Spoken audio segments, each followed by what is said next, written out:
Well, hey, I think we're up and rolling. We're doing good. How about some updates from the week? Taylor, how about you? What's new with Hedgehog?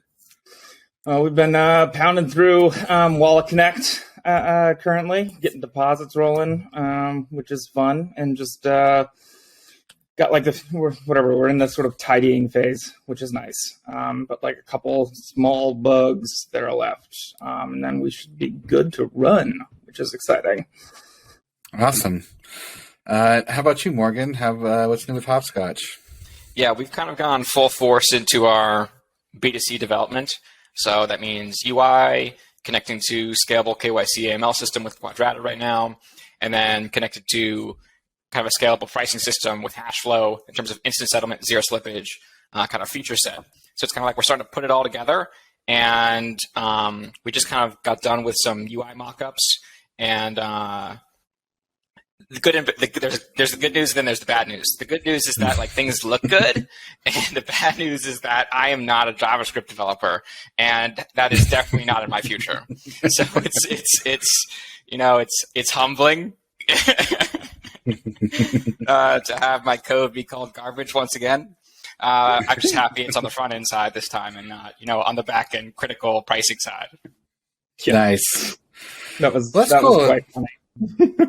Yeah, it sounds exciting though. Like when you get to the point you're making things look good, it's pretty close, right? Yeah, it's been fun. Certainly, designing a UI that's you try to be a little bit different in some ways, and sometimes there's a trade-off of like usability and certainly visuals. And one of the trade-offs that we've made is we want to be able to offer certainly cross-chain functionality and be able to convert a lot of different assets. And we have the choice between, building the connectors page that you see in terms of like a Uniswap transaction or kind of a cross-bridge transaction where you're like selecting all your different chains or different assets and different fees. And we opted to kind of get rid of all that, at least temporarily, and go for kind of a simple kind of like chat GPT-esque query box where you simply describe what you're trying to do. And it's made it easy from the development perspective because we don't have to build in all these different logos and emblems and everything, this and that. But at the same time, now we've got to do the conversion process from saying swap one thing to another from this chain into that chain and be able to convert that into kind of a realistic swap on kind of the hash flow platform. So it's new challenges, which is always very exciting. Man, that's awesome. That sounds really cool. I think you're going to be excited this week too. This one, we kind of opted to talk a lot about decentralized finance, which I know is like right up your alley.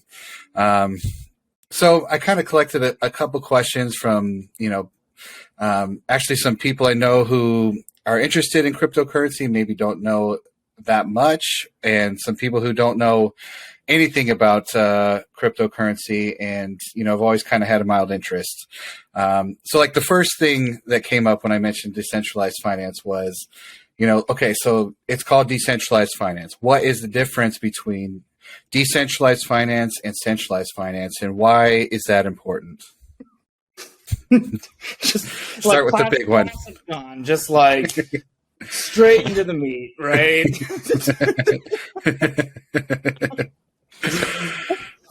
Hey, you two are the best.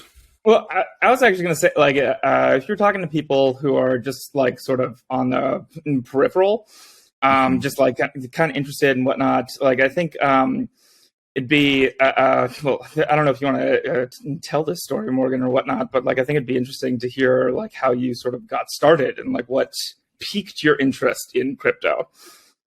Oh, sure. Yeah, I mean, so I used to be a hacker.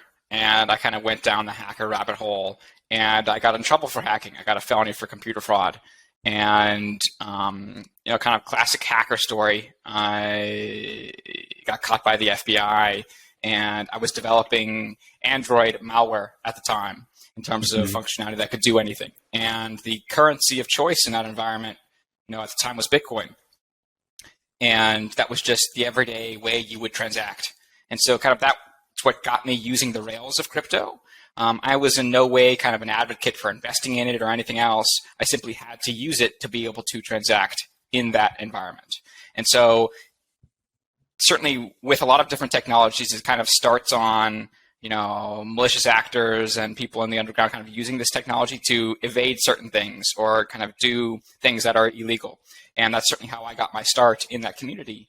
So I have kind of a very different perspective on certainly how crypto has grown and what has kind of like nourished its growth over the years. And from those beginning years, it was absolutely, those darknet markets and activities were kind of absolutely a kind of like spurring on factor of, all right, why is this technology useful? What does it do? What are the advantages of it versus kind of like traditional currency and bank wires? And then kind of like as we've gotten into this phase of kind of like super growth and super economic activity of like the everyday person is recognizing kind of what's happening with monetary policies around the world. That's kind of like taken on a whole new kind of monster where, it's much more about monetary policy than it is about, where the origin story of like what this currency was used in the past for. Like it has these given qualities to it. How does that compare to kind of what's out there in the market? But like in terms of like your question, DeFi and CeFi, what are the differences? Like I'd say the biggest one to me is like, what are your points of failure? So in CeFi, that point of failure is maybe like a website or, a company. Whereas in DeFi, it might be a contract or, 10,000 different nodes across the world. So it's kind of like, it's just got very different trade-offs from the standpoint of like, can I depend on it moving forward? And who do I have to depend on and what do I have to depend on? It makes that a lot easier and more comfortable to be able to depend on something that's supported by, hundreds of thousands of people rather than, 10 executives at a company making the right decision there. And, certainly has all these other benefits of being more transparent in some ways than certainly what can happen in CeFi. Yeah. Yeah, I think that's a good way to put it, Morg.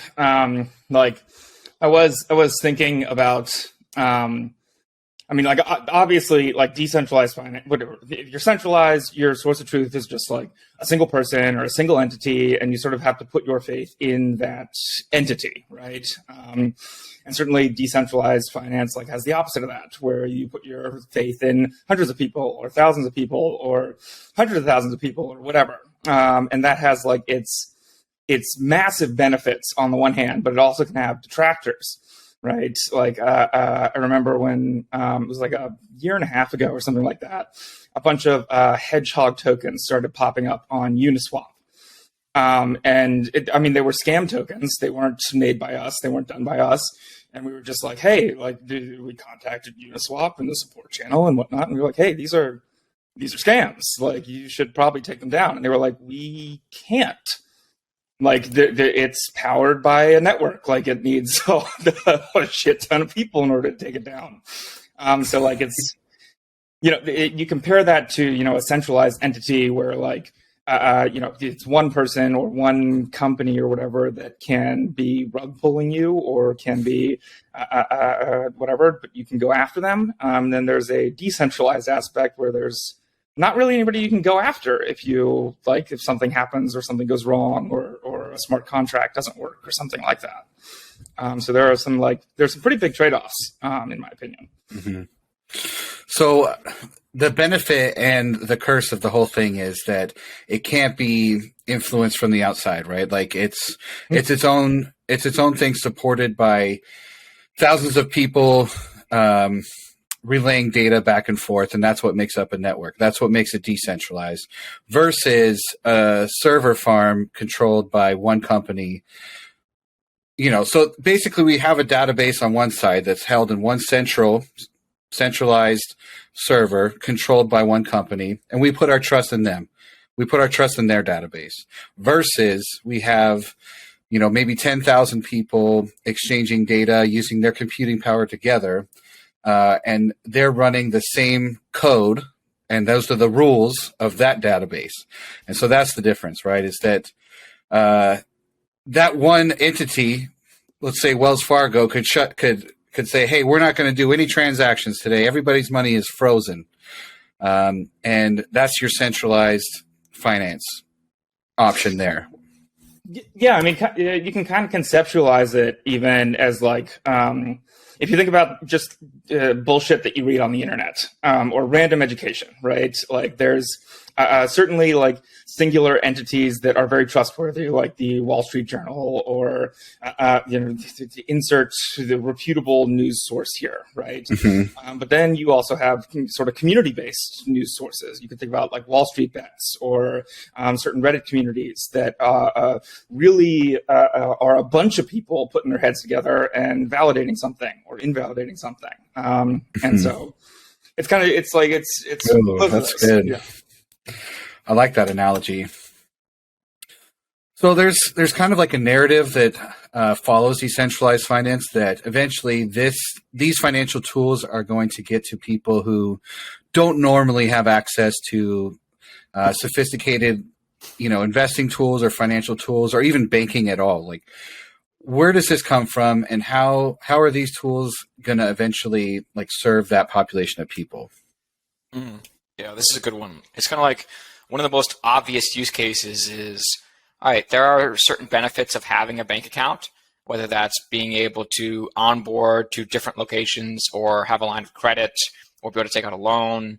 To be able to give those benefits to everyone on the planet is kind of like connecting the world in a different way. So if everyone has access to these kind of different financial resources, there are implicit benefits of being able to use them, like in terms of like starting businesses or growing educational platforms, like whatever you want to be able to do. It has benefits. The difference here is that like there's a difference between kind of being a company and bringing those services to a group of people and building tool sets so that a group of people can use those different tools themselves. And I view that as much more kind of like the DeFi framework. Like, this tech is out there, you can use it. There's no one stopping you. There's no one that can stop you from using it. And that is kind of like why it is so powerful. It's not because I have to onboard to Wells Fargo. It's because I am Wells Fargo. It's kind of like the be your own bank mentality. And like that is certainly an extremely powerful movement, specifically in DeFi, but kind of more broadly in crypto. Certainly we have kind of these DeFi primitives built into some of these smart contract chains. But if you kind of expand that and look kind of like a step back in terms of like crypto in general, kind of just the transfer of value on a more like cryptographic basis rather than kind of like company basis and like a banking rails basis, it makes it more flexible. It makes it so more people can be involved. And we've seen that whether it's with social networks or different online platforms, that they've got these kind of like enormous network effects. The more people using these assets, the better. They kind of run on this kind of social consensus. And, like take Bitcoin, for example. Bitcoin's no different. If everyone agreed that we should raise the limit of 21 million Bitcoin, that would happen. There's a social consensus there. But the aspect of these cryptocurrencies is that they've got this like level of stubbornness, which is really appreciative. Whether that's stubbornness in terms of like changing, or stubbornness in terms of like not changing, say with Ethereum, in terms of like you want to have constant change and constantly adapt. You're able to choose between the spectrum of like, hey, what do I want in the value of my money and the value of my property? How do I want to hold that? How do I want to transact that with other people? Do I want intermediaries there or not? And the answer that you usually get to is that like, I don't.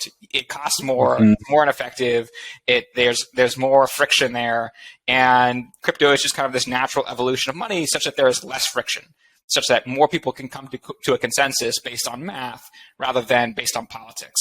And that is, I think, what we're seeing, like starting to really transform whether they're nation states, like starting central bank digital currencies, in terms of what we talked about last year of like how are they competing on a different level.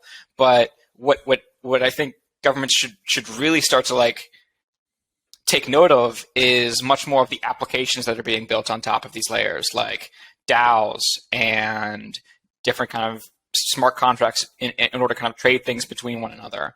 Those I view as kind of like implicitly ever more powerful, of like, you're not just providing people a next generation internet. It's like there are now the next generation applications already running on top of that internet.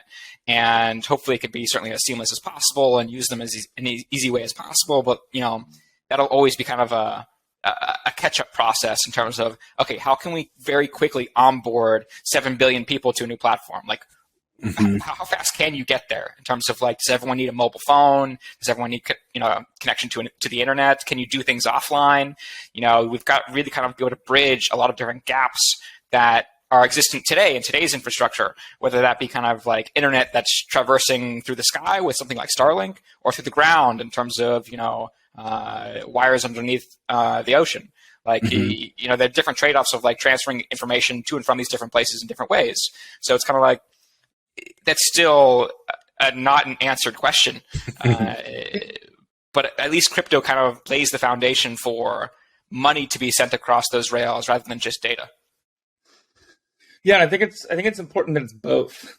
To get back to whatever, to get to the root of your question again of like helping the banking the unbanked and all that kind of stuff. Like who does it help and all that kind of stuff. And I think that it's very easy to answer like, it helps people in third world countries, or it's very easy to answer like it helps people who don't have a housing infrastructure or a banking infrastructure that is solid or a currency that's solid.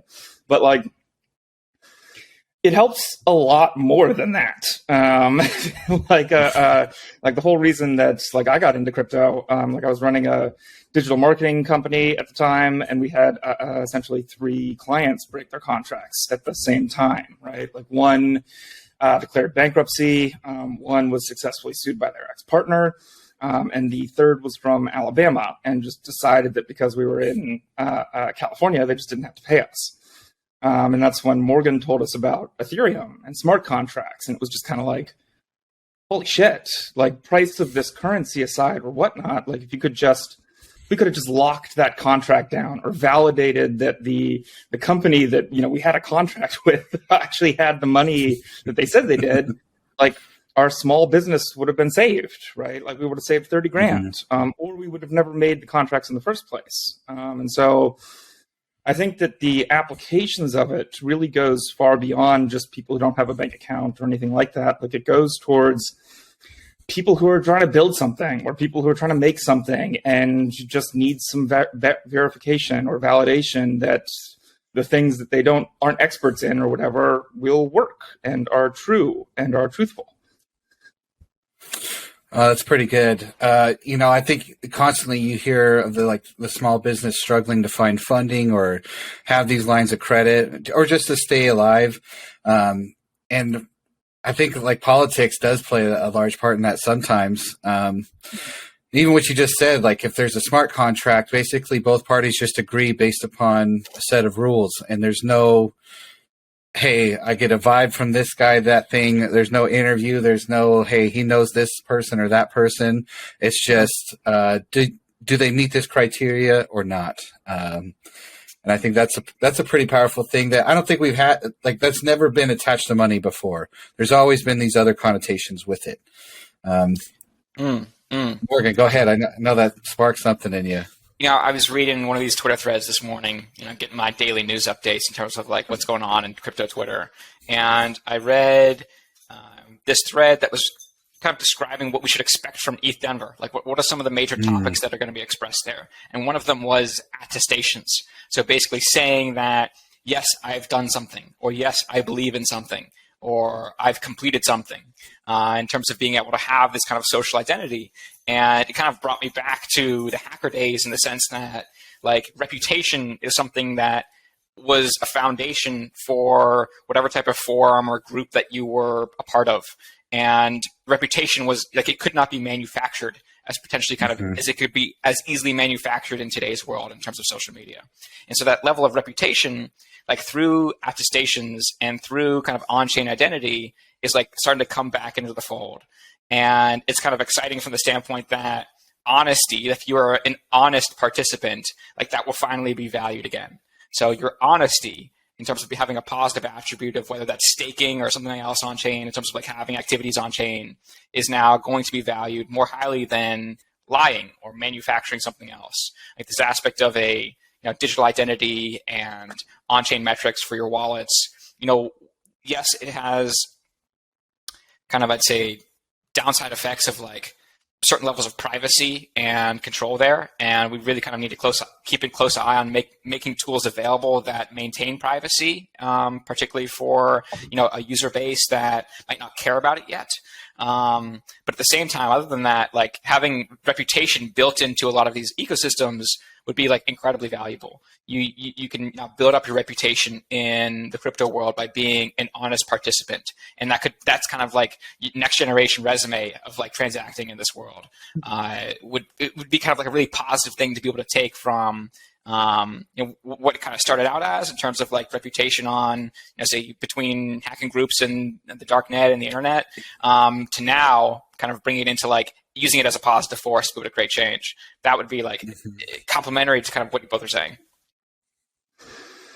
Yeah, it's actually kind of interesting. Like I was at the an Orbitals meetup on Sunday, and there were a bunch of people there who were much younger, right? Like college age or even like below college age, which is very young.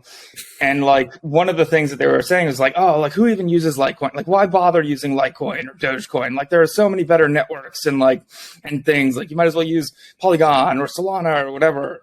And like I think it leans into the reputation aspect of things. It's just like Litecoin and Dogecoin have been around for 8, 9, 10 years. They've pretty much proven themselves as pretty solid networks. Like no one's getting rug pulled out of Litecoin. No one's getting rug pulled out of Dogecoin. It works. It's quick. It gets things from point A to point B. And like I think I don't know, I was just having like a lot of conversations about the importance of longevity, especially in crypto, and how that leans into having a solid reputation and being usable. Yeah, and you bring up a very good point about having verifiable social reputations, and I'll give you like an analogy. So I used to drive a cab back when there were cabs, right? Back in the day. And I cannot tell you how many very dangerous people I picked up because all they needed was to call the phone number and have cash, right? You fast forward to Lyft and Uber, I never had one single problem. Why? Because everyone's got a profile. There's their ID, credit card on file. They have the money. And like if something happens, everybody knows which parties were involved, right? It's like a completely different setup. Just those one or two things. So if you talk about having like a reputation on chain, I know you've talked about Quadrata, where you can, use your KYC, into your ID, take your selfie. Everyone knows it's you. You are the person who owns that wallet, right? It ties you to that. And as things go further, even both of you are developers. Like if there's somehow some kind of contract, you pass a test and says, yes, these guys are developers. They know how to code, right? And that's part of your persona attached to that wallet, attached to you as a person. Like that to me is, infinite usefulness, for resume or even college credits. Let's say you got a master's degree and that's part of your online wallet is you can now have these layers of trust built in programmatically where you don't have to call a university and say, hey, we need this guy's official transcripts to verify this thing. It could be done, on a technology level. So that's pretty cool. Like you just inspired me there. I've got another analogy for you. It's like having 100 lawyers at your disposal for free 24/7. Like that, you can design any type of contract. You can design any type of relationship you want. You can guarantee certain things. You can require like payment up front for certain things and then build third-party attestations for external third parties who need to review things. You can build every single one of those smart contracts and basically have a team of 100 lawyers behind you at all times. Like that is like incredibly powerful like notion that you could have inside a mobile phone if it's just connected to the internet. Like that's insane. That's an insane amount of value to have at your fingertips. And if you could enable someone who doesn't have access to any of that, let alone, going to and finding and then hiring a lawyer, like you've now just kind of flipped the script on like what it costs to be able to build these different types of structures and relationships and communities.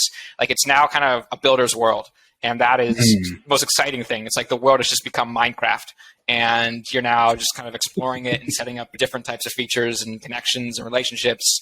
That is kind of the level of interconnectability that I think that we are entering in with like the adoption and level of sophistication that these contracts are enabling like throughout society, whether that's on like a real world asset basis or even just kind of a crypto asset basis in terms of like native crypto, like both equally exciting in terms of like adapting our world to kind of internet 3.0.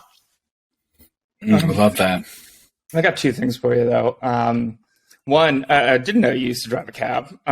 You should. Yeah. My dad would love that. He used his first company that he started was a cab company. What RF? Yeah. Hey, RF. And I think he probably experienced a lot of the crap that he probably experienced. Desperate times, man. Yeah, it is hilarious. But so he was an entrepreneurship professor, and like taught a lot of students, like mentored a lot of students, and like a lot of people who were building small businesses and whatnot. And there was one story that he told while I was still in high school that was. It was about one of his students like had some idea that was, great, that he thought was wonderful and whatnot. And he went over to one of his friends and was just like, hey, I recommend you sit down with him, just like talk to him and like hear him out. Cause like, I think it's solid. And the kid walks in and he's got tattoos everywhere. His like knuckles say, fuck you, kind of thing. And the friend, like, who was a very close friend, right? Like, just like shoved him out of the office. He was just like, this kid's a fuck. Like, absolutely not. Like, get him out of here. And it was like 3 or 4 months later, but the kid sold the idea for like $3.5 million, or $4 million or something like that. Nothing crazy, but just like, solid. So pretty dope. Yeah. Yeah. And I think that's what crypto kind of does a really good job of, is that like it can analyze sort of an idea, right, or a certain perspective of things or a certain class of things, but it doesn't analyze things like how you look or things like where you were born or weird things, right, that really shouldn't be included in the classification in the first place, because it really is just about the product. It's about what you're building. It's about the thing that you're doing. That is interesting, and that's totally what I feel like too. When talking about funding like small businesses and things like that, like there is that like instant assessment where like the person is almost, the who is almost greater than the what, and some of that. Now it's different; it's completely different. Where like the who, you may not even really see beyond like what they're capable of building, and I know that's your point, and I think that's a very powerful one. It makes decentralized finance sound exciting, but let me get to like a practical question here. Like, so let's say someone wants to participate in decentralized finance. So like, yeah, this sounds cool. Like, I like this. How do you take your US dollars and what is how do you get it into a decentralized finance protocol or get it to participate in some of these, like money earning products? Like, how do you go about that? I mean, we can start just kind of like rattling off some pathways. I certainly don't know all of them. One of the ones that is cheap, or is kind of like more of the on in terms of like if I were to convert dollars into crypto, the cheapest way I found is to be able to convert dollars into a stable coin. So that means TrueUSD, USDC, USDT, BUSD, and anything else that you can find where in terms of like that provides that one-to-one conversion rate, and then utilizing kind of in crypto applications to be able to convert that into something else. There are pools of assets that where you can kind of convert those stable coins into your wildest dreams in terms of whether that's like wrapped Bitcoin or Ethereum or Link or some of these other tokens. I think it gets a little bit more interesting when you start looking at other layer ones like Bitcoin and Litecoin, in terms of you mentioned earlier. Like, how do you easily and seamlessly convert between Bitcoin, native Bitcoin, and Ethereum, right? And we're then stuck with this problem of having to use centralized exchanges to be able to bridge these networks together, right? Whether that's on a mobile phone or a computer or wherever. Ultimately, you're looking at a provider who has a Bitcoin wallet and has kind of an Ethereum wallet and is making the swap themselves in the background, because there aren't a lot of decentralized alternatives to be able to bridge those networks directly. Now, that being said, there are a lot of applications that are being developed which try and bridge those networks together directly. So, on Avalanche, you can directly deposit Bitcoin and as a result get kind of tokenized Bitcoin on the Avalanche network, right? And that's kind of one pathway to be able to do that. And it's very kind of like a bespoke system of converting one thing into another, only supporting, specific few assets here and there. We are not yet at the point where I can say, I want to convert native Bitcoin into native Ethereum and have it cost, less than 10 basis points in terms of less than 1/10%. We do not exist with that kind of level of capability in terms of using smart contracts and using on-chain applications. We have to be able to utilize centralized exchanges for that right now. The good part of that is that there are a shit ton of them, and you can deposit assets onto them and withdraw your assets off relatively seamlessly in terms of I'd say within a day or within a week. And it's not this long period of time where you have to deposit things, wait a month, and then deposit them and withdraw them afterwards. It's a process that you can do and accomplish within kind of a given amount of time frame that's reasonable. And so the important part, obviously, part of that is to be able to take your assets off in terms of use them and put them to use and interact in DeFi. But there are kind of a lot of ways to be able to convert that now. Now, I think Taylor will have a fantastic response as to how those ways are decreasing and shifting before our eyes. And so, you could touch a little bit more on that. Well, I was actually going to mention, I think that the whole centralized versus decentralized thing actually becomes problematic in this instance, right? One of the tools that we were trying to integrate initially was MoonPay. And MoonPay integrates with Apple Pay and a whole bunch of things to be able to easily convert you into cryptocurrency. It looks great. Product's slick. I tried to use it, and my bank denied me. Not MoonPay, but my bank denied the transaction. I've tried 7 different times, but I could not get it to go through. And I think that that's where that's the failure point, right? It's not necessarily does an on-ramp exist. It's does the thing before the on-ramp allow you to do it? And that's where you kind of run into the issue, right? Totally. Yeah, I'd say that's a big problem. I've actually run into that with MoonPay also, using trying to go just straight from a debit card to buy an NFT on OpenSea, where sometimes it's cool, sometimes it's not. And that's the limitation we're at right now, right? Well, and it's a limitation that a lot of things have. A little bit ago, we were talking about if you wanted to go from US dollars to Taylor Swift tickets to Belgian chocolate or whatever, right? If that's the on-ramp or whatever that you're going to take.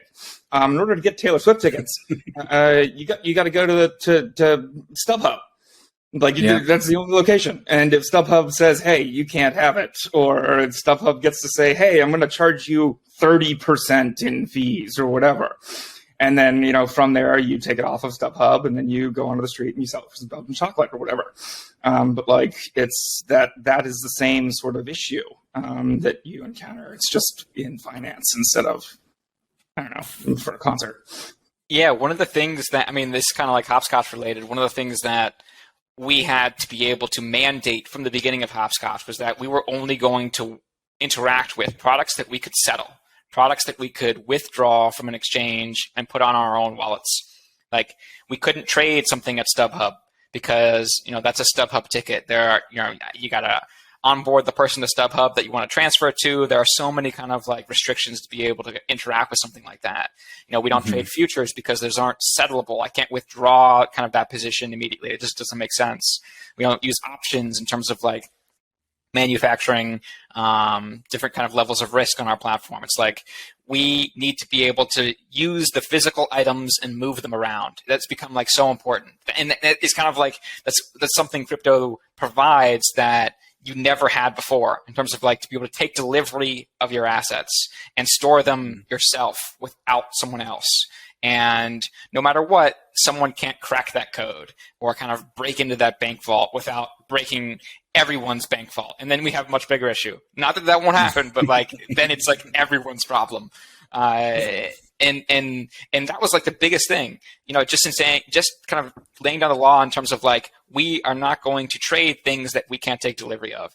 And nor do we want to be able to provide products to our customers that they can't take delivery of. And we want to encourage taking delivery of them. Like, it is one of the most powerful aspects of crypto in terms of like this element of property. And we want to be able to push that forward rather than kind of push it back, right? We want to enable it rather than kind of go against it and say, you should keep everything on our platform so that we have access to it. So like, it should be movable. You should be able to kind of easily move things on and then easily move things off. That has got to be like one of the best parts of these different crypto platforms moving forward, is like the ease of use, not just from like, hey, can I convert one thing into another, but the ease of like transferability. Can I deposit things and withdraw things like in as easy manner as possible? Yeah. That's a good point. Yeah, which has its own complications, right? Like, Morgan, you brought up initially, like, the best part about crypto is that, you get to sort of be your own bank. And like, in my opinion, that's also kind of the worst part about crypto, is that you have to be your own bank. And like, it requires a lot of thought, requires being careful, it requires sending test transactions all the time. It requires validating everything and making sure you entered all the numbers correctly. Like, there's complication that comes with that that's going to go away when 5 or 10 years and stuff like that. But it's still nerve-wracking in a way, especially since there's nobody on the other end who can help you take it back if you do something wrong. Yeah, that's a good point too. Is that there's a little bit of like education that goes into it as well. It's like, how do I send things from one place to another? And this kind of segues into like the kind of one of the next questions I had too. Is once you do have funds, in a wallet and you're ready to participate with like a decentralized protocol, like some of the more popular things are like staking or yield farming. Like, what is this process to a user, and like, how is it that they benefit from this, and what are maybe the risks of it? Yeah, I mean, risks and rewards, right? And I think one of the most important aspects that we've learned in crypto over the past year, or maybe past 6 months, is that we're kind of past the phase of DeFi farming. And DeFi farming was this concept that you'd be able to use these services, and just for the act of using them, you'd get paid in like a native token that you could then profit off of. So it's kind of like jump starting these protocols and getting them active and testing them out and figuring out all the bugs was profitable. And so you could use these services on a daily basis and make money. And it kind of ushered in this new job description of being a DeFi farmer. Now, fast forward to today, that's a little bit less the case, simply because these protocols have become a little bit more robust. They've reduced the amount that they're spending on testers, if you kind of think of it like that. And so now it's much more about whether you want to be able to take the risk, whether you want to take the risk of using these services, and what risks do you want to take. And in terms of like the general spectrum, the more risk you take, the higher reward you might receive. But at the same time, those funds could get rugged, they could get eliminated, they could get withdrawn or stolen. The higher reward often indicates higher risks associated with that. Now, different applications have different risks altogether, where some have something called like an impermanent loss risk, such that your funds could actually decrease, whereas others don't, where, as long as a smart contract isn't hacked in some way that's unforeseeable, your funds will always increase in value. And they have just different trade-offs between every single application. And I think that's part of the realm where we have just begun to see the development of that relationship between risk and reward, and making that scalable in a system, take for example MakerDAO, in terms of like on the billions of dollars of scale, versus at the smallest level in terms of like a community DAO. How do you kind of incentivize activity and involvement in whatever you're trying to build, and at the same time kind of have people be able to profit from that activity in terms of like a job. So it's kind of like a part-time job versus full-time job. And you've got to go to like find your way into these communities, understand what they're trying to do and operate, and understand the risks kind of like at the peer-to-peer level, which is really hard to do and it's time-consuming right now. So that yield that you can gain from, putting your cryptocurrency to work can be magnitudes greater than putting it in a bank account in terms of what the bank is paying you for it. And that is what I think has a lot of people excited just from the yield standpoint of crypto, is that, hey, I can earn 100 times more than those funds sitting in a bank account. That is worth the risk of supporting this decentralized protocol in this specific way, right? So the risk is, hey, I might, lose funds based on X, Y, and Z. But those might be the exact same risks that you're experiencing in the CeFi world in terms of like that bank might get robbed. Maybe it's not FDIC insured. Maybe it's, greater than 250,000. I don't know. There's kind of a lot of situations there. Whereas DeFi, it has completely different trade-offs, right? And you get rewarded by having a yield that's often 100 times more. And to be able to understand those risks is now kind of like the much more important layer of DeFi and how it's moving forward. It's like, all right, risk reduction is extremely important. Risk diversification, extremely important. And being able to educate a user on that is maybe the most important thing of all in terms of like getting someone comfortable using your platform. And, in terms of like, if you go through some of Hedgehog's docs, in terms of like describing some of these protocols and applications and tokens, it'll walk you through, hey, this one might have impermanent loss. This one might not. This is the trade-off of using this one versus that one. And so it can kind of break down what are the benefits of using one thing versus the other. Yeah, I think that's a really good way to put it. Like, I mean, at the end of the day, it's really no different from CeFi in a lot of ways, right? It's just risk and appetite. Like if you look at even something like Celsius, which was a crypto company, but it was a centralized company, right? They were offering very high yields on tokens, stuff like that. And yes, they ended up having their own set of issues. But like it was its own version of risk. It is less so than some DeFi companies, but certainly its own version. And then you get the complete other end of the spectrum where you have something like putting it into an actual bank or into a real entity like US Bank or something like that. And in those instances, like there's very little risk, but you also get almost no reward. Like you could have like $50K in a bank account and receive 25 cents as an interest payment or something like that. And that's because minus the bank inflation. What's that? Minus inflation. Minus inflation, right? Yeah. And that's just because the bank is taking all the rewards for themselves. And so there's certainly a balance there. And I mean, you could look into something like bonds or whatever, have a little bit more of a reward and also a little bit more of a risk. And you just have this scaling aspect of risk versus safety. So I don't know, like the whole point of that is just that like for anybody who's finds crypto daunting, just conceptualizing it as it's the exact same thing, but built a little bit different or validated by more people or more transparent or something like that, I think is an easier way to picture it than necessarily this complicated set of programmatic rules that only people who understand like 9 programming languages understand or something like that. I think it's good. I'm trying to think like how to phrase that. It's very much like the risks aren't new, but the rewards are new because it's removing the intermediaries who were reaping all of the rewards before. So if the bank is the one earning that 3% on your cash instead of you earning that fraction of a percent, it's now taking that 3% and distributing it back to you. Like you are doing the work of the bank, or that smart contract is doing the work of the bank. And so that reward you're now able to take part of. The risks all right, whether that smart contract is lending to someone versus someone else, the risks are very much understood and the same. And some of them are new, but most of them are, I'd say very well understood.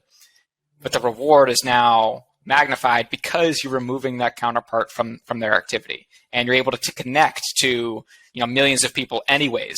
You don't have to do the work of finding the people who want to take on the other side of that trade. That is done by the network and done by the smart contract and activity. And whether that's their Discord or promoting it on Twitter, those methods of communication are viable, and they're kind of multidisciplinary. So like you have some foothold in terms of like relying on that return on investment on a more consistent basis, like ever more so than maybe on a bank, where something bad can happen, or that bank can default, or that bank can make risky loans and not have the collateral to back it up, or anything that goes wrong in terms of like a financial recession or depression, you don't want to have exposure to.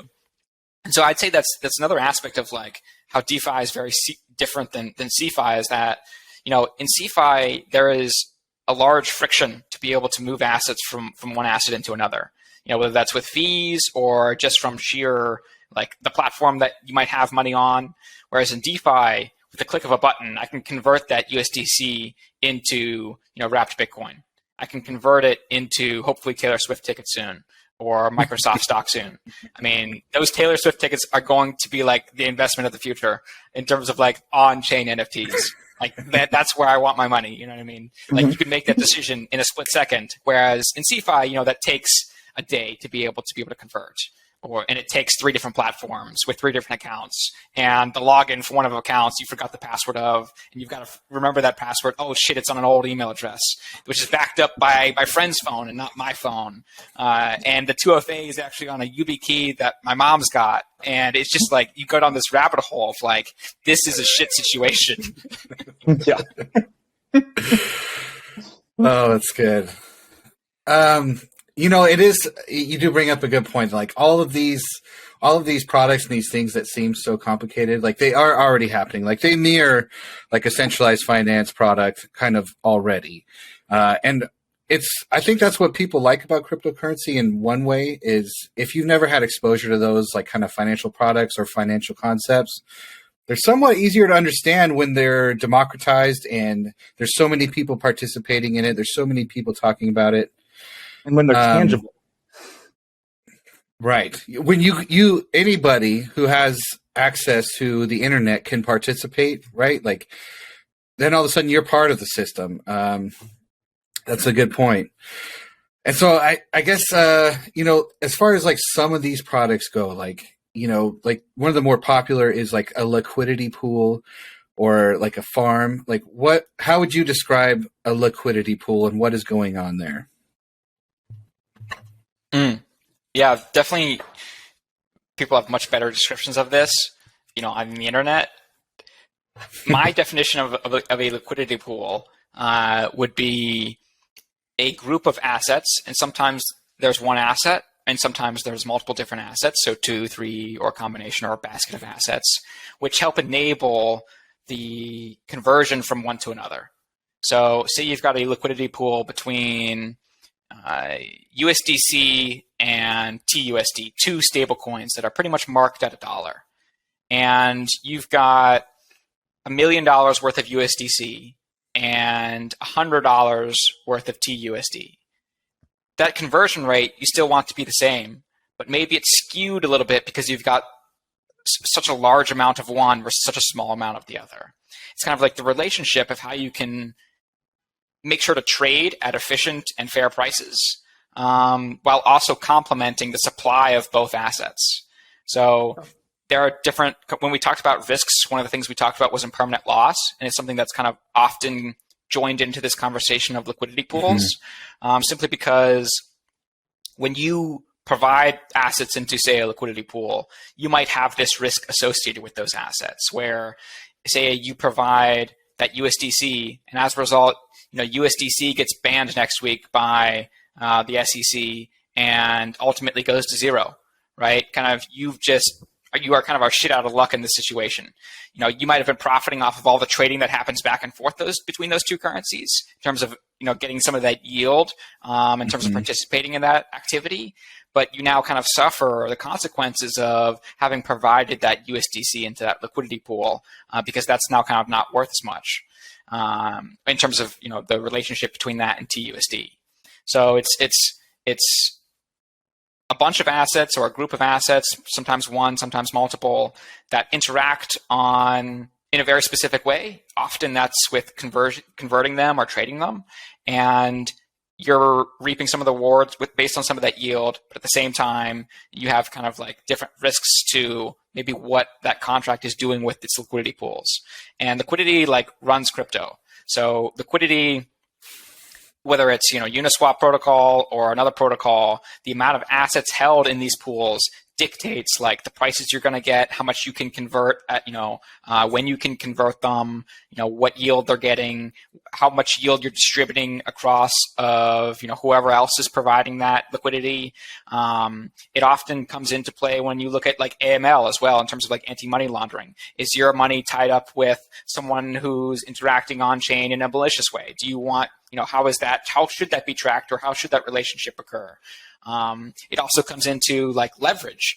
Some people use liquidity pools in terms of like leveraged collateral, so that you can make even more trades off of the same collateral. And with given rule sets, you try and make that as safe as possible with like new applications like GMX.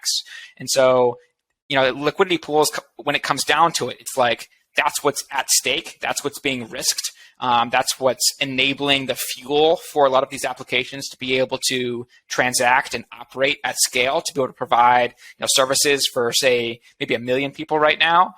And those liquidity pools will very much have to increase drastically, and or kind of like new DeFi primitives be developed, which enable them to use the same collateral and magnify and leverage kind of its abilities to be able to scale to the next 10 million users or 100 million users or 1 billion users. And so liquidity, when it comes down to it, like it is absolutely critical to the foundation and function of a lot of these crypto applications. So from like a user level, it's like I'm going to put in my funds to help support USDC, USDT swaps, right? And in exchange, the yield is a percentage of fees on trading from that platform, from that particular set of assets, right? Like that's why there's so many. Like you could, so you take your USDC, USDT, and you link it up, right? And that's like the asset that you stake on this protocol, and in exchange they say, hey, thanks for supporting the swaps of these two assets. In exchange, you receive a little piece of all the transaction fees, stuff like that. That's the benefit, right?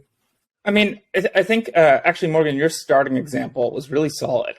If you have $1 million in one asset and $100 in the other asset, what does it take to send that entire market to zero, right? It takes $100.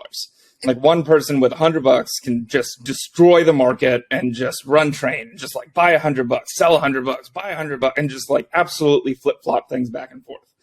And so, being a part of a liquidity pool, they would say, "Hey, we don't have enough of this one asset that we only got $100 in. Like, we want more safety for this market. We want this price to be a little bit more stable, and we don't want somebody who just has $100 to be able to come in and just like control and manipulate the price." And so they're saying, hey, we'll pay you a little bit. We'll give you some of the fees. We'll give you some of the revenue that we would be earning, just to make sure that there isn't a bad actor who can sort of come in and just wipe the slate clean. Yeah, and so like in that same example, like with this protocol, maybe they only have like $1 million to start this financial product. But now they can democratize and say, if you as a user want to hold your funds with us, we can all act like the bank.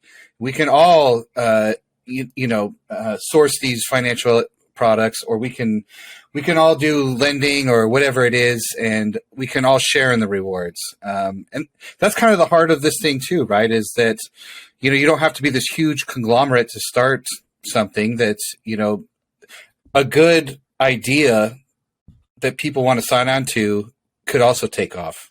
I think that's the best part of it that you nailed on, in terms of like, you can jumpstart and bootstrap a protocol with just code, with just words on a page. It can become the most exciting and usable application ever. because you don't need the $1 billion to be able to launch into the world. The world can provide the $1 billion because it is incentivized to do so inside the primitives that you design. So you can kind of be the roller coaster tycoon artist of the future in terms of like getting people to go towards your amusement park without having to build all the rides and build the concession stands and make the popcorn. That all will happen naturally or organically because people will want to come to your location because they find it beautiful, thrilling, adrenaline rush, or whatever it might be in terms of like what you're providing in terms of your product. Yeah, and I think the interesting part of crypto is that you can utilize someone else's theme park. Like one of the absolutely the most fascinating features that I ever read about was a coin called Komodo. It still exists. They did one of the first atomic swaps between Litecoin and Komodo and whatnot. But the way that they secured their chain was that they put their block information onto Bitcoin. That's it. They I don't know, multiplied their security by hundreds of thousands of a percent just by utilizing another chain that exists and utilizing some of the features that have been built by somebody else. And I think that's really where you get that sense of community from crypto, is that these projects are not closed. Right, they're used, and you can use them in creative ways, and you can find these sort of unique ways of just, I don't know, leveraging a certain feature or leveraging a certain aspect of one chain on a different one to do something that it really wasn't intended to do, but it works well for, which is wild. That is wild. And very cool that like everybody kind of builds off each other, right? Like most of these codes are open source and you can look at them, and even most like everything on Ethereum is pretty much open source too, isn't it? That's like part of the deal. Let's talk about too, like, let's say there is all these cryptocurrency projects. Like, how do they make money? Like, how do they make revenue? These projects. Yeah, I mean, certainly. Oh, go ahead. No, there you go. All right. I mean, like, certainly the easy way is mining fees, right? You have a bunch of people who are validating all of the transactions, and they get paid a little bit, and sort of that's like the main traditional way that a chain makes money, is that they have validators, and people earn money just by saying, hey, yes, you do have 1 Bitcoin to send, or yes, you do have 19 wax to send, or no, you don't have any Litecoin, so no, you can't send this thing, and just validating and keeping everything secure. But like that's sort of the infrastructure aspect of things, right? Where that's like the base layer. Where I think everything is sort of just moving towards is that these companies make money just by being a good business and just by providing an asset that doesn't currently exist, or providing a service that certainly helps a ton of people. I mean, like we talked a little bit earlier about smart contracts and how that would have helped a digital marketing company, and just in terms of securing your own contract. And certainly you can look at freelancers or NFTs and be like, yeah, this business here is allowing artists to sell their art and to be able to connect to an audience and connect to people who actually want to purchase their art and use it. And you have certainly like different aspects of insurance even, where there's one DAO that I forget the name of right now, but they are essentially just a collective that helps provide health insurance and unemployment insurance for freelancers, where that is a very hard market to get into unless you're within a big group of people. And so you're slowly moving away from the infrastructure aspect of things, which is much more like a banking fee or I don't know, like a credit card fee or something like that, and moving towards, real products and real things that people use, which is cool. Yeah, that is cool. Like more of like a exchange of service and or goods for payment versus just the movement of this money making some kind of revenue. I mean, it's like what Morgan said earlier, right? Like if I could pay $5 to have 100 lawyers at my fingertips, like who are experts in X, Y, and Z, like, hell yeah, like absolutely, that's an easy decision to make, right? Totally. Yeah, and just, I mean, with every product, like it either saves you time, saves you money, or saves you both, or it provides you something that you didn't have before. Whether that's maybe like nutrients in terms of like to eat something or drink something.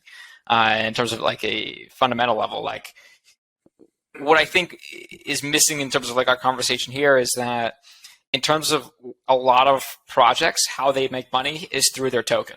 Like in terms of like the majority of DeFi, the majority of like tokens and applications on top of these layers and ecosystems, ultimately they will have a token at which, you know, is valued at a certain price and is traded in different locations and has a certain amount of supply or growing supply based on certain metrics.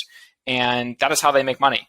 Like they will sell their own token or they will utilize their own token in some way to be able to survive and continue on doing business. It's not necessarily a good or bad thing in terms of like to have your own token there. Like it could be viewed bad in terms of like an SEC view or a security standpoint. You know, there's the whole road down in terms of like compliance that we could go down. But I mean more so as like in terms of a method of being able to profit and kind of maintain what you're doing.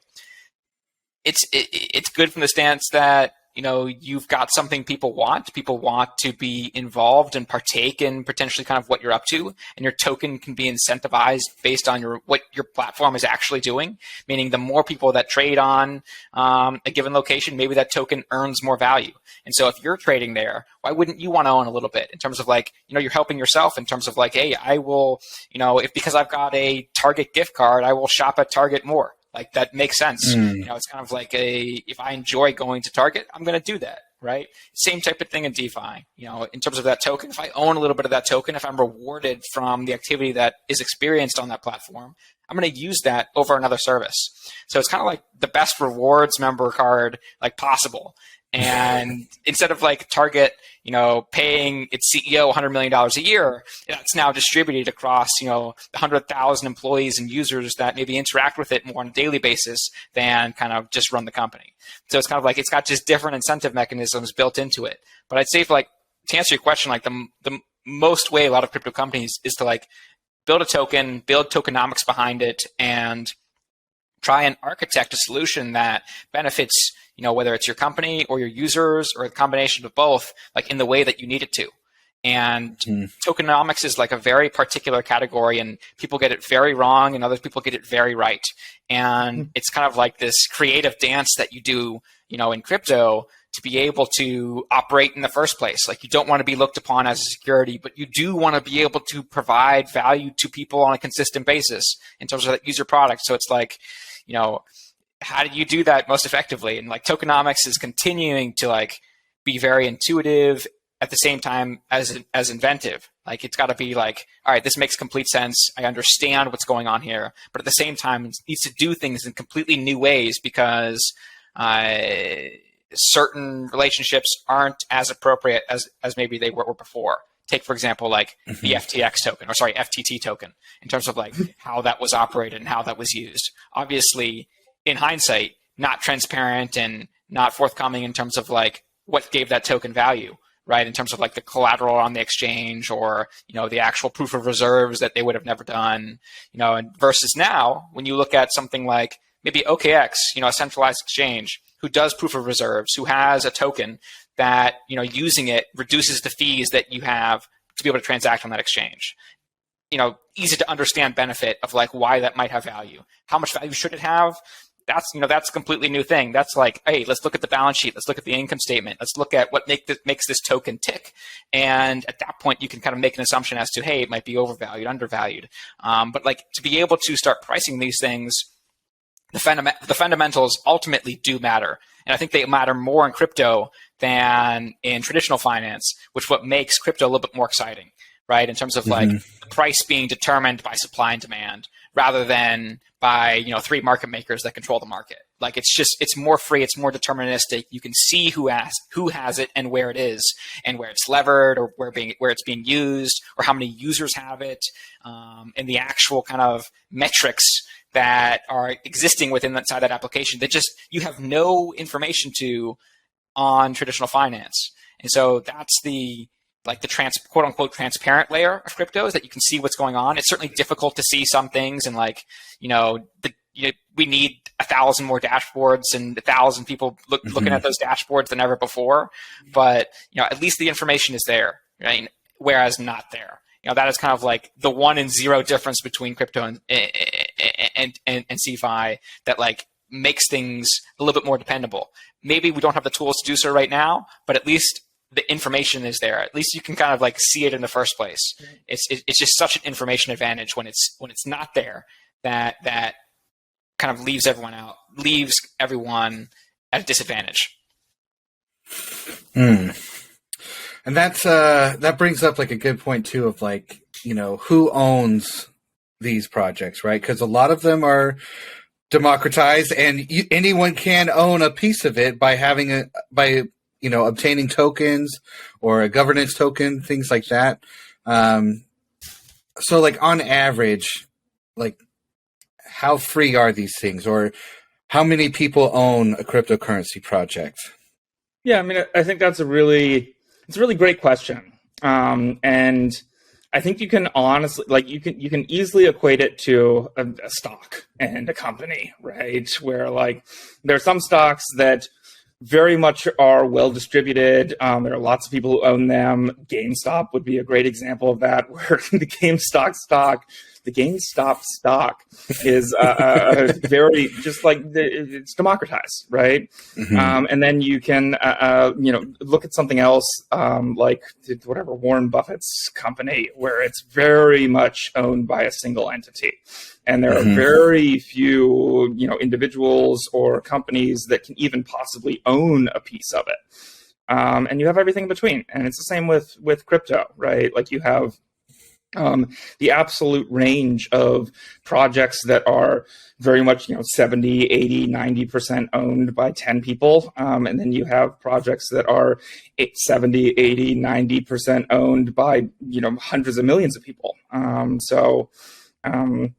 Yeah, it kind of it depends there. But I think that the sort of like what Morgan was saying, the beautiful thing is that you can kind of just look at like Etherscan, or you can look at these block explorers and be like, oh, there's only 10 people who have this in their wallet, or there's hundreds of thousands of people that have this in their wallet. And it just makes it a little bit easier to unearth that. I was reading something the other day which was characterizing one of the new NFT marketplaces called Blur. It started to kind of gain a lot of traction versus OpenSea in terms of being kind of the number one NFT marketplace people were transacting at. And that's weird. How does anybody see the art? Pardon? How does anybody see the art? It's blurred. Okay. Oh my gosh. Sorry, Morgan. you can keep going. Bad joke. And there were like 500 addresses that make up 95% of the activity on all of Blur, because they were farming kind of their native token or kind of incentive mechanisms in terms of being able to interact with it. And that project, I forget the value of it, but it's something like it's between 500 million and a billion in terms of like the value at the time, which was extraordinary in terms of like 500 people could manufacture the popularity of a project, with given attributes and different trade-offs versus OpenSea, but almost market that as $1 billion entity. So it's kind of like you have that other end of the spectrum Taylor was talking about, and then on top of that, like when you look at some of these exchanges, in terms of the statistics people pull out of their ass of saying like, hey, 10 addresses hold 10% of all Bitcoin. One of those addresses might be Coinbase, who has over 100 million users. Like, how do you associate the number of addresses with the actual amount of value one might hold? Because it's so easy to create new addresses and send value to them and withdraw value to them and manage them. You can have 1 million addresses, right? And you as an individual can be able to do that. You can have 1 million accounts if you want them and need them, or kind of like know how to use them. Like, that's possible. So it's some of the metrics are kind of like completely fucked up from that standpoint. When you go onto Polygon and you look at who are the holders of these assets, it'll range between 100 different people and 100,000 different people, certainly depending on the asset. That's like the top and bottom of, say, these layer 2s at this point. Very few have more than 1 million holders, and even fewer have more than 10 million holders. Like, we haven't even gotten to the point where we have on one of these layer 2s, certainly 100 million addresses holding different assets. Like, that's in terms of 1/100th of the population in a few years. So we're very much early from that standpoint of like number of people interacting with these assets, and the numbers of users. Like, Facebook still crushes everyone on like a user metric of having 1 billion users or whatever it is at this point. A billion fake users, maybe that's like 250 million real users. I don't know kind of like the ratio at this point in time. Certainly it was worse back in the day. I don't know if kind of things have gotten better. But in terms of like, it's the same type of thing with these on-chain holders. Like, I can create 2 wallets. I can distribute the $100 I have between those both of those wallets. Now you've got 2 USDC holders. Like, what does that really mean? Which kind of dives back into the aspect of like, hey, reputation will start to kind of play a bigger factor in interacting with these networks, and hopefully from the most positive experience imaginable. From if you've got reputation on chain, you can potentially kind of be able to interact with these applications in different ways, or in safer ways, or be able to earn more yield because you interact with the application on a daily basis rather than on a monthly basis, regardless of the amount that you're transacting. Like, if you're using this more and you benefit from it more, maybe you're valued as a customer more than another who's using it once every year, in terms of like a holiday season or something. Like, I think we'll start to just see like the consumer aspect of using this shit conquer everything, like user metrics and individual users, and just how it's kind of valued in today's VC world in terms of like, hey, how many unique users do you have? How many of them are interacting with your application on a 30-day basis? And really setting the value of maybe the token that you have, or the value of your business in a different way. Like, you'll start to see that, I think, more and more and more. What'll be tough is like seeing through all the bullshit of crypto, of like, can you manufacture this just as easily as you can, manufacture another Facebook? Like, it needs to have kind of stronger reputation basis than being able to just create another Facebook account with a bot and be able to subscribe to it. Like, that matters a lot, especially if you're giving away millions and millions of dollars in your application. And like, you want to be able to do that, but you also want to be able to verify that those millions of dollars are going towards 1 million different people and not 100 different people taking advantage of your platform. Yeah. I mean, that brings up a good point too. Like,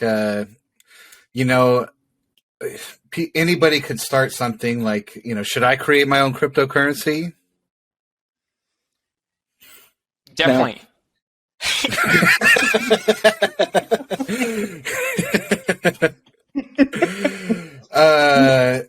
No. Like a lot of people create something, right? And there's a lot of people that have these really robust, like, great ideas, right? And they release a white paper, and it's like really easy to see that there's this like great roadmap.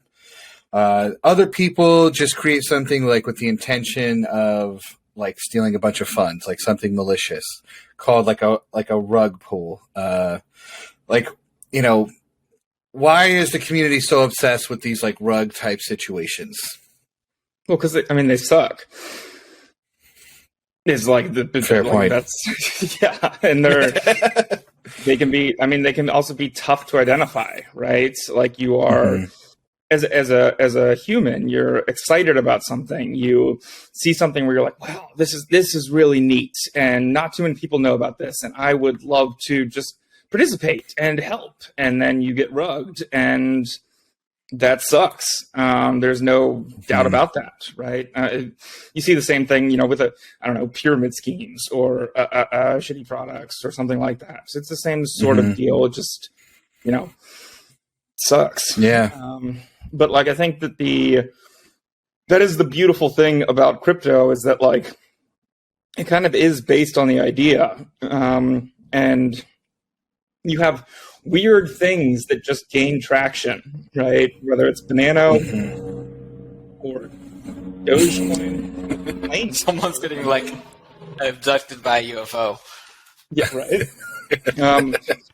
But there are things that just grab hold of people and really gain traction just based on sort of this idea or based on this community, and that's a beautiful thing, right? And I think that the challenge of any of that is doing it in a way that you don't screw something up or your community doesn't screw something up, right? Because there are a bunch of rugs that happen that are just due to bad code or just due to, a poorly written line or an algorithm that can be taken advantage of or something like that. And that's I think where the real risk is. There are ways to get around obvious rug pulls, but there are harder ways to get around inadvertent rug pulls.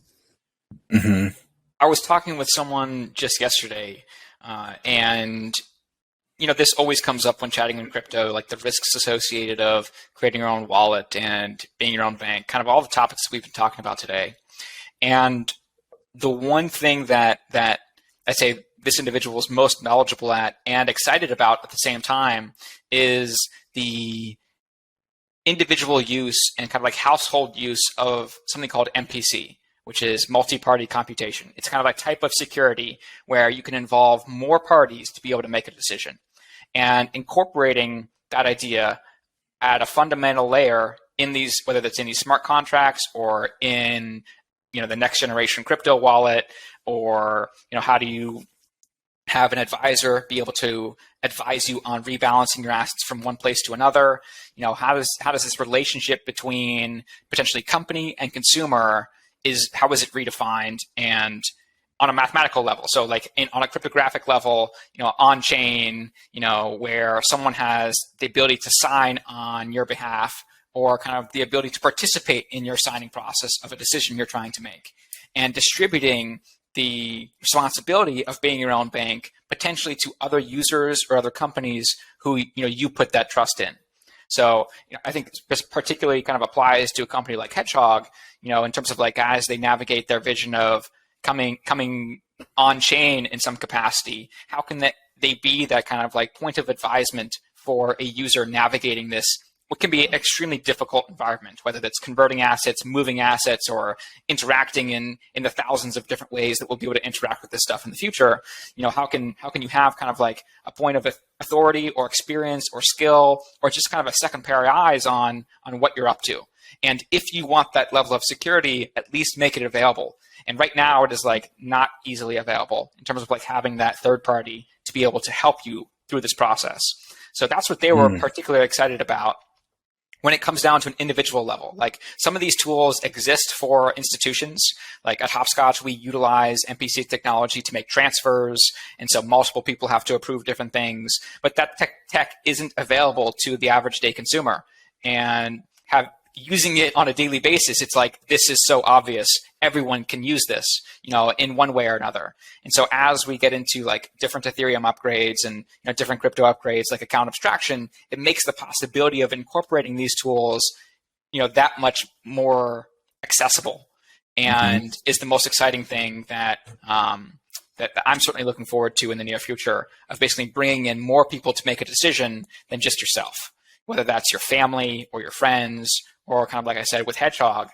That is kind of the future I see in terms of interacting with crypto. It's, we've got a lot of the great applications already built, but using them isn't as safe as it should be, or as easy as it should be. And so it's kind of we need to go to, the problem is now onboarding 1 billion users. How do you do that effectively? You need help.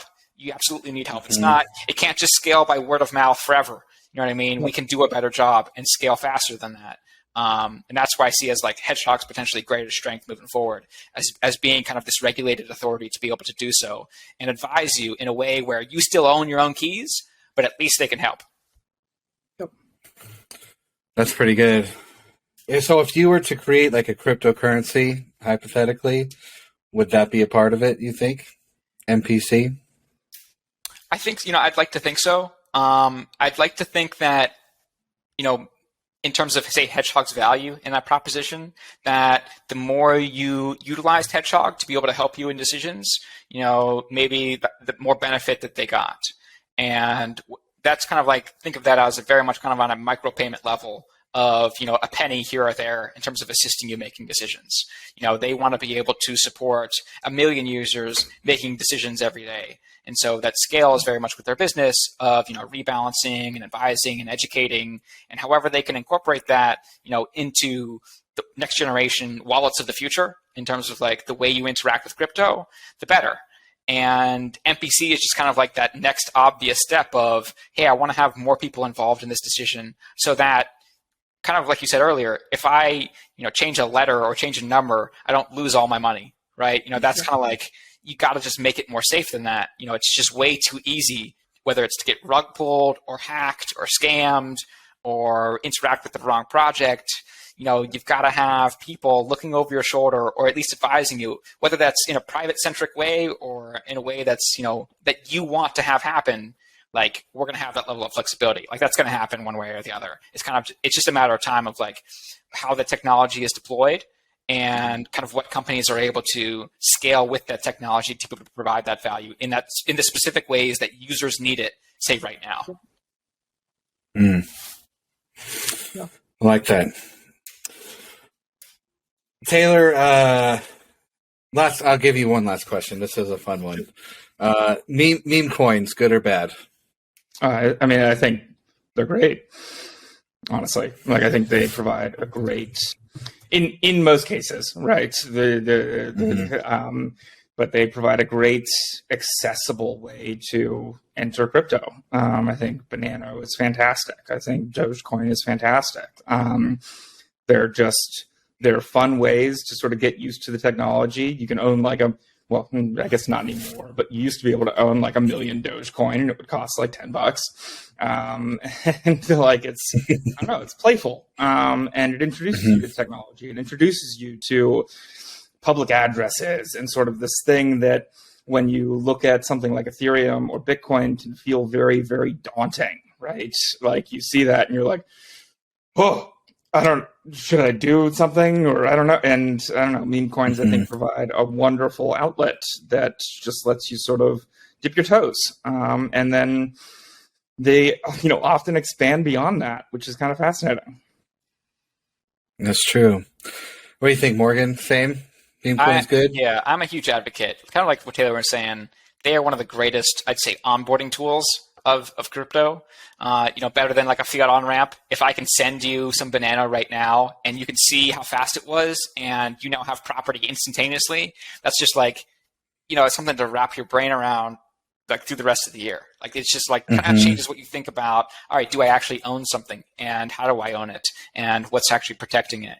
And then, I think everyone in crypto goes through these different phases of like, hey, I get introduced, say with a meme coin, then I get interested in the technology. Wait, how does Bitcoin work? Why do people value it so highly? What makes it different than Dogecoin? Why isn't a Dogecoin worth, $30,000? And maybe it will be, not to say it won't. Dogecoin, could be the future. And then you kind of get wrapped up into, hey, what can I do with all this technology? I can, utilize 100-person large law firm, at my disposal 24/7 through smart contracts. And then sometimes you get wrapped fully all the way around and go back to Bitcoin in terms of like, all right, we haven't done job number one, which is like create actual money. Like, we've done a little bit of everything, but like money is like one of the biggest advantages of the crypto movement, and Bitcoin is certainly one of the strongest points of that. You come back around to that, and now we've got ordinals and are starting to do DeFi on Bitcoin, starting to kind of take place in both places. And then you've got these meme coins, which is the actual introductory aspect of crypto and making it easy to use, which should be valued a lot higher in that aspect in terms of like getting people involved. It is an incredible onboarding tool there.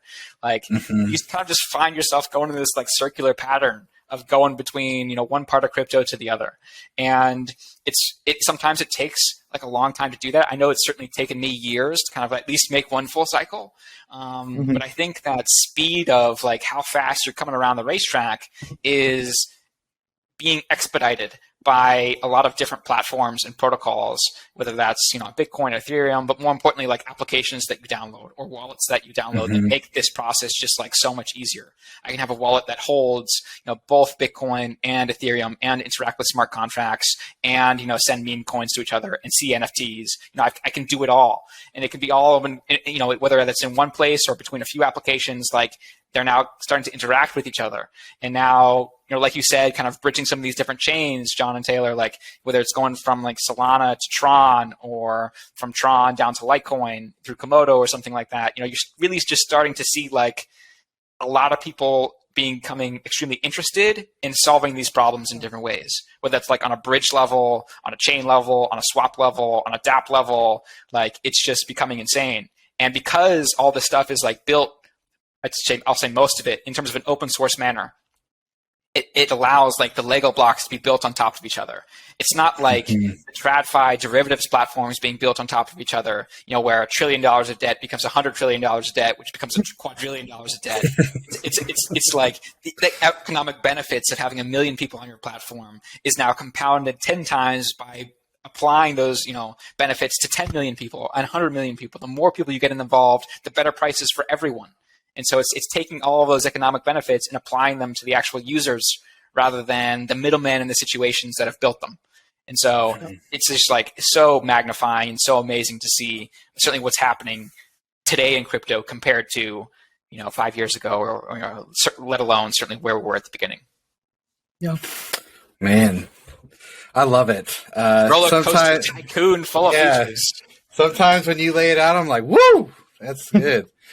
All right, man. Hey, this was awesome. I know we're rolling along. Any final thoughts, Morgan? Anything from you? I don't know. One of the most I've been trying to read up on ordinals as much as possible, and understanding that there is DeFi coming to Bitcoin sooner rather than later. And that is kind of a very exciting concept that we've seen not only from a price appreciation side of some of these DeFi aspects of Bitcoin, but just from an adaptability side of what I think is viewed as a stubborn chain in terms of Bitcoin. And I say that in a kind of like a most complimentary way in terms of being stubborn and not changing and not having to make amendments. It's very much a choice, right? Whereas with Ethereum, you make a lot of choices to change a lot to be able to adapt extremely quickly. Very two different ideals of a chain. I think as we see DeFi come to Bitcoin, it'll be fascinating to see like those relationships develop, because it'll be very different than how DeFi developed on Ethereum. And I don't know what to expect yet. It's kind of like that is very much unknown in my mind of like what is going to happen there. And how is that going to play out? How is it going to interact with, other chains and other layers? And will there be the same type of like multi-layer development ecosystem that kind of Ethereum has with, Optimum, Arbitrum, Avalanche, Starknet, and these ZK layers? Will the same kind of approach start to happen on Bitcoin, where you have like a lot of different layers that will interact with each other? I don't know. Like, I don't understand the infrastructure enough yet. And that's very much like from a usability side and from a technical level. Like, it's just, I need to dive into that world and understand it certainly much more than I have now. Well, that's pretty exciting. Something's newer to you, man. You're gonna have to give us the update after you figure it out. How about you, Taylor? Any last words? No, I think that covers it. I think that's pretty Morgan, you did a nice job of ending on a very, very excited note. I'd agree with all of that. It's going to be, I mean, I don't know, it's much like any other day in crypto, like something just new continues to pop up, right? And something exciting continues to pop up. People use things in different ways, and it's fun. I don't know. I like when it's fun. It's cool. Every day in crypto, something will break, someone will get rugged, and something new will be created. Yep. Something amazing. There you go. Awesome. Well, all right. I'll see you guys on the other side then. Cool.